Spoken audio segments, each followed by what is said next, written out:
తెలంగాణ ప్రభుత్వానికి ఎన్నికల కమిషన్ లేఖ రాసింది. స్థానిక సంస్థల ఎన్నికల్లో రిజర్వేషన్స్పై స్పష్టత ఇవ్వాలని ఆ లేఖలో పేర్కొంది. ఎన్నికల నిర్వహణపై హైకోర్టు అభ్యంతరం తెలపలేదని ఆ లేఖలో పేర్కొంది ఈసీ. తెలంగాణ ప్రభుత్వానికి ఎన్నికల కమిషన్ లేఖ రాసింది. దానికి సంబంధించిన బ్రేకింగ్ న్యూస్ చూస్తున్నాం. తెలంగాణ ప్రభుత్వానికి ఎన్నికల కమిషన్ లేఖ రాసింది.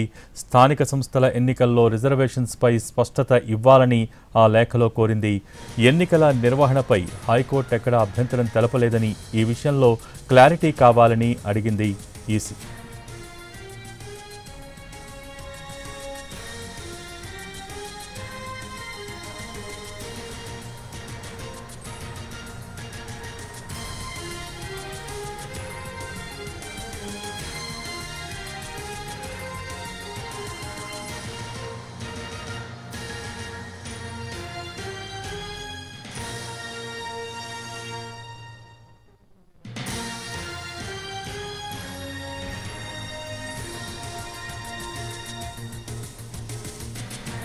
తెలంగాణ ప్రభుత్వానికి ఎన్నికల కమిషన్ లేఖ రాసింది. స్థానిక సంస్థల ఎన్నికల్లో రిజర్వేషన్స్పై స్పష్టత ఇవ్వాలని లేఖలో కోరింది. ఎన్నికల నిర్వహణపై హైకోర్టు అభ్యంతరం తెలపలేదని, ఈ విషయంలో క్లారిటీ కావాలని అడిగింది. దీనికి సంబంధించి పూర్తి సమాచారం మా ప్రతినిధి సుధీర్ టెలిఫోన్ లైన్ ద్వారా అందిస్తారు. సుధీర్, ఈ లేఖలో ఈసీ ఏమని పేర్కొంది, దానికి సంబంధించి పూర్తి డీటెయిల్స్ ఏంటి?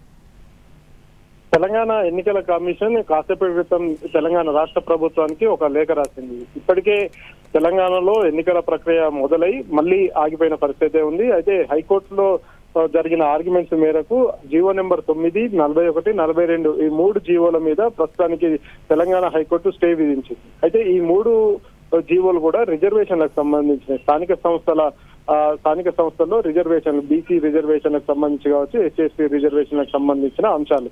అయితే ప్రస్తుతం ఈ 3 జీవోల మీద మాత్రమే స్టే ఉన్న నేపథ్యంలో ఎన్నికల నిర్వహణకు సంబంధించి తెలంగాణ హైకోర్టు ఎలాంటి అభ్యంతరం తెలపలేదు. కాబట్టి ఈ నేపథ్యంలో ప్రస్తుతం రిజర్వేషన్లకు సంబంధించి ఒక స్పష్టత ఇవ్వాలని చెప్పేసి తెలంగాణ రాష్ట్ర ప్రభుత్వానికి తెలంగాణ రాష్ట్ర ఎన్నికల కమిషన్ ఒక లేఖ రాసింది.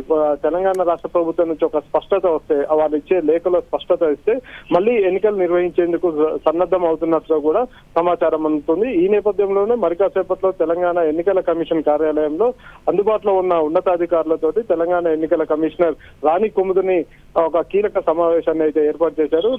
నిన్న రాత్రి తర్వాత తెలంగాణ రాష్ట్ర హైకోర్టు ఇచ్చిన ఆర్డర్ ఏదైతే ఉందో ఆర్డర్ ను నిశ్చితంగా పరిశీలించిన తర్వాత ఈ రోజు ఈ కీలక సమావేశాన్ని అయితే ఏర్పాటు చేస్తున్నారు. ఇప్పటికే తెలంగాణలో స్థానిక సంస్థల ఎన్నికలకు సంబంధించి ప్రక్రియ కొనసాగుతుంది కాబట్టి దానికి సంబంధించిన ఏర్పాట్లు కూడా చేశారు. అన్ని రకాల ఏర్పాట్లు చేశారు. ఆర్ఓలకు, ఏఆర్ఓలకు శిక్షణ కార్యక్రమాలు నిర్వహించడం కావచ్చు.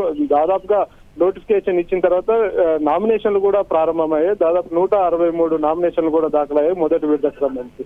ఈ ప్రక్రియ అంతా కొనసాగుతున్న నేపథ్యంలో హైకోర్టు ఇచ్చిన స్టే ఆధారంగా ప్రస్తుతం ఇప్పటికిప్పుడు ఎన్నికల నిర్వహణకు సంబంధించి కొంత గందరగోళ పరిస్థితి ఉన్న నేపథ్యంలో ప్రస్తుతం ఎన్నికల కమిషన్ అయితే ఆ ఎన్నికలను ప్రస్తుతానికి ప్రక్రియను ఆపేసినట్టుగా కూడా 2 రోజుల క్రితం ఒక గెజిట్ ను విడుదల చేసింది. రాష్ట్ర ప్రభుత్వానికి కూడా స్పష్టం చేసింది. కానీ హైకోర్టు ఇచ్చిన ఆర్డర్ కాపీలో ఎన్నికల నిర్వహణకు సంబంధించి ఎలాంటి అభ్యంతరం తెలపలేదు. కాబట్టి మళ్ళీ ఎన్నికలు నిర్వహించేందుకు కొంత ప్రిపేర్ అవుతున్నట్టుగా కూడా తెలుస్తుంది. ఈ నేపథ్యంలోనే ఈ రోజు మరి కాసేపట్లో జరగబోతున్న ఈ కీలక సమావేశంలో ఏం తేలుతుంది అనేది కూడా స్పష్టత వచ్చే అవకాశాలు అయితే కనిపిస్తున్నాయి. మరొక వైపు తెలంగాణ ప్రభుత్వం నుంచి ఎన్నికల నిర్వహణకు సంబంధించి కావచ్చు, ఈ రిజర్వేషన్లకు సంబంధించి ఒక స్పష్టత వచ్చే అవకాశం అయితే కనిపిస్తుంది. ప్రస్తుతం 42% బీసీలకు ఇస్తున్న రిజర్వేషన్లు ఏవైతే ఉన్నాయో బీసీ రిజర్వేషన్లకు సంబంధించి మళ్ళీ పాత రిజర్వేషన్ ప్రకారం వెళ్తారా లేకపోతే ఏమైనా మార్పు చేర్పు చేస్తారా అనేది కూడా తెలంగాణ ప్రభుత్వం ఇచ్చే కన్సెంట్ మీద ఆధారపడి ఉంటుంది. భోగి అయితే సుధీర్, ఒక పక్క ప్రభుత్వం సుప్రీంకోర్టును ఆశ్రయించాలన్న ప్రణాళికలో ఉన్నట్టుగా వార్తలు వస్తున్నాయి. మరోపక్క ఇప్పుడు ఈసీ ఎలక్షన్ కమిషన్ తెలంగాణ ప్రభుత్వానికి లేఖ రాయటం. సో ఏంటి ప్రభుత్వం నుంచి ఎటువంటి రియాక్షన్ ఉండే అవకాశం ఉంది? అధికారులు ఏమంటున్నారు? అంటే తెలంగాణ రాష్ట్ర ప్రభుత్వం జీవో నెంబర్ 9 ద్వారా తెలంగాణలోని బీసీలకు 42% రిజర్వేషన్ కల్పిస్తూ జీవో నెంబర్ 9ని విడుదల చేసింది. అయితే దీన్ని ఛాలెంజ్ చేస్తూ కొంతమంది హైకోర్టును ఆశ్రయించడం, హైకోర్టు 50% మించకుండా రిజర్వేషన్లు కల్పించాలని చెప్పేసి సూచించడం, అదే కాకుండా స్టే కూడా విధించడం జరిగింది. ఈ నేపథ్యంలోనే తెలంగాణ ప్రభుత్వం మరొకసారి సుప్రీంకోర్టును ఆశ్రయించే అవకాశాలు ఉన్నట్టు కూడా తెలుస్తుంది. అయితే ఇటువైపు న్యాయపరంగా పోరాటం చేస్తున్నాయి, మరొక వైపు ఇటు ఎన్నికలకు కూడా వెళ్లాలని చెప్పేసి ఇటు ఎన్నికల కమిషన్ అయితే భావిస్తుంది. ఇప్పటికీ దాదాపు 2 సంవత్సరాలు అవుతుంది స్థానిక సంస్థలకు ఖాళీలు అయిపోయి, సర్పంచులు కావచ్చు, ఎంపీటీసీ జెడ్పీటీసీ స్థానాలు కాలే దాదాపు 2 సంవత్సరాలు కావస్తుంది. కాబట్టి గ్రామాల్లో అభివృద్ధి కుంటుపడుతుందన్న నేపథ్యంలో సెంట్రల్ నుంచి రావాల్సిన నిధులు ఏవైతే ఉన్నాయో దాదాపు 1000 కోట్ల నిధులు రావాల్సి ఉన్నాయి, అవన్నీ కూడా పెండింగ్ లో ఉన్నాయి. కాబట్టి మరొక వైపు గ్రామాల అభివృద్ధి కూడా చూసుకోవాల్సిన పరిస్థితి ఉంటుంది. కాబట్టి వారికి ఇచ్చిన ఆదేశాల మేరకు వారు కూడా తెలంగాణ ఎన్నికల కమిషన్ ఎన్నికలకు వెళ్లేందుకే ప్రయత్నాలు చేస్తుంది. తెలంగాణ రాష్ట్ర ప్రభుత్వం ఒకవైపు న్యాయస్థానంలో పోరాటం చేస్తున్నాయి, బీసీలకు తాము 42% రిజర్వేషన్ కల్పిస్తామని ఎన్నికల్లో హామీ ఇచ్చాం కాబట్టి దానికి కట్టుబడి ఉన్నామని చెప్పేసి ఒకవైపు న్యాయస్థానాల్లో పోరాటం చేస్తున్నాయి, మరొక వైపు ఇటు ఎన్నికలు నిర్వహించేందుకు కూడా కొంచెం అవకాశం కల్పించే అవకాశం ఉన్నట్టు కూడా తెలుస్తుంది. Bhogi. Okay, thank you Sudheer.